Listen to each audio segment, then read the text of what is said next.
Srivallabha spiritual వేదిక ప్రేక్షకులకు ఒక సూచన. ఫోన్ ద్వారా సంప్రదించదలిచిన వారు ఏ రోజైనా మధ్యాహ్నం 2-5 మధ్య మాత్రమే ఫోన్ చేయండి. ఇతర సమయాలలో ఫోన్లో మాట్లాడడం సాధ్యం కాదు. శ్రీ గురుచరణకమలేభ్యో నమః. శ్రీవల్లభ స్పిరిచువల్ వేదికకు స్వాగతం. సంతానం అందరికీ కావాల్సిందే. సంతానం కోసం ప్రతివారు కోరుకుంటూ ఉంటారు. సంతానం ఎందుకు అన్నది ఒక ప్రశ్న.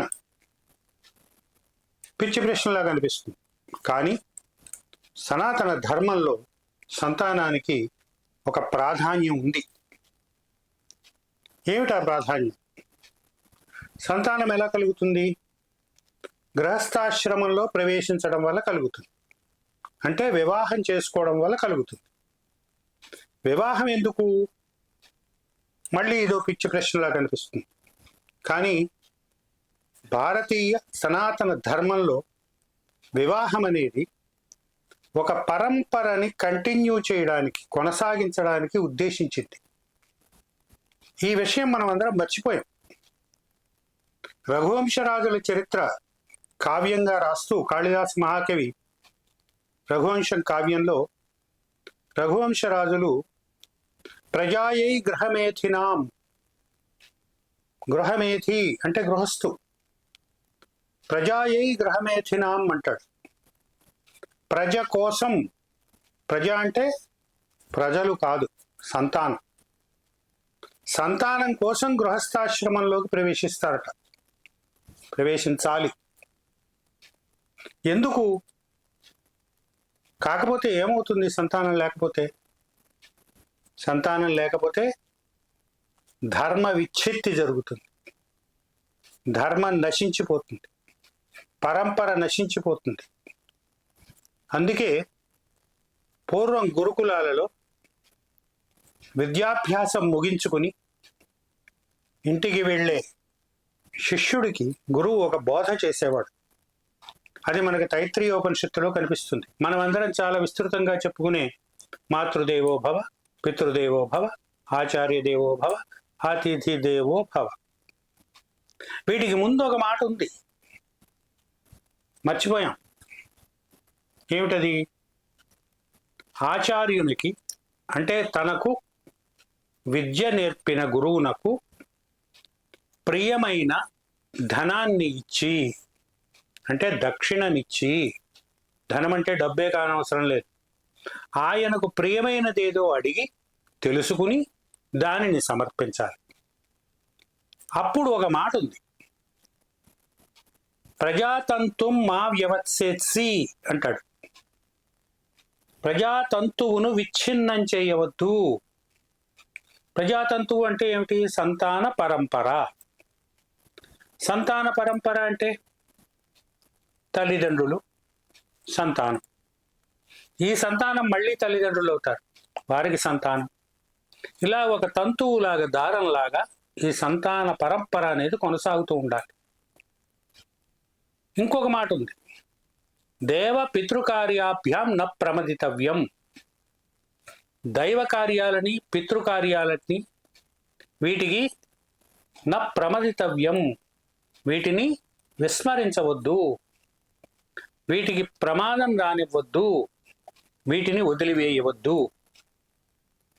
ఇది సంతానం యొక్క లక్ష్యం.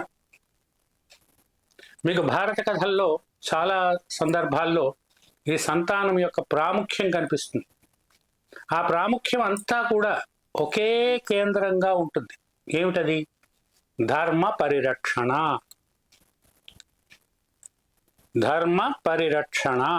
మీకు పరంపరాగతంగా వస్తున్న ధర్మం ఏదుందో, ఆచారం ఏదుందో, సంప్రదాయం ఏదుందో, దానిని కొనసాగించడానికి సంతానం.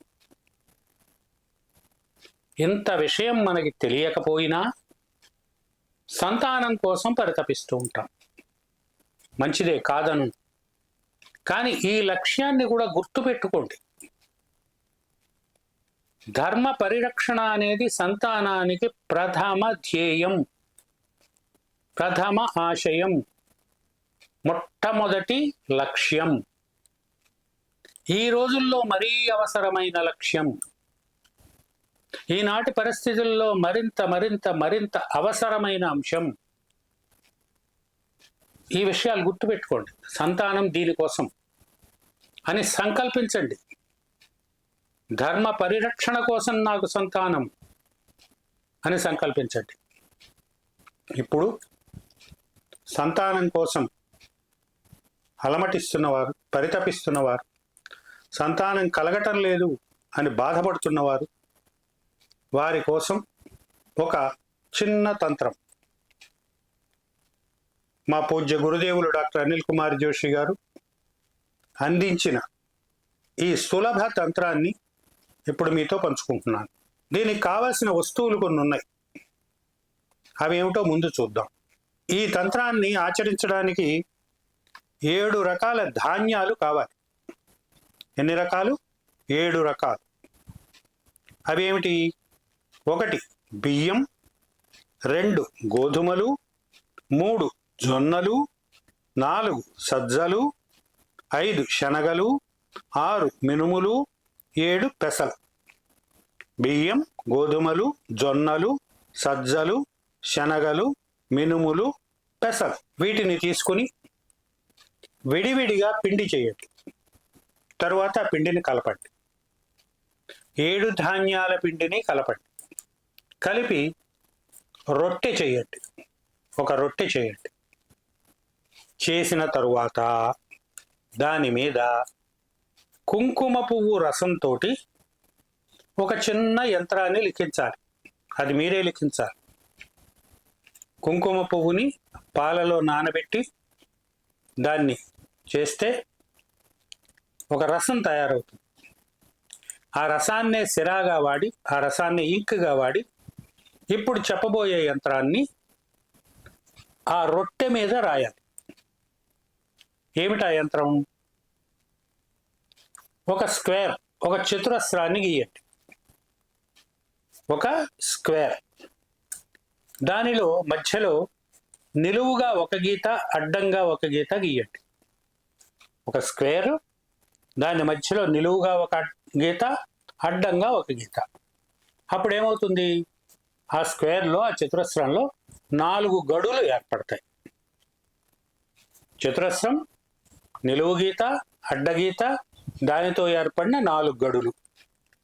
ఈ 4 గడులలో మీరు 4 అంకెలు నింపాలి. అదే కుంకుమ పువ్వు రసంతో. ఏమిటా అంకెలు?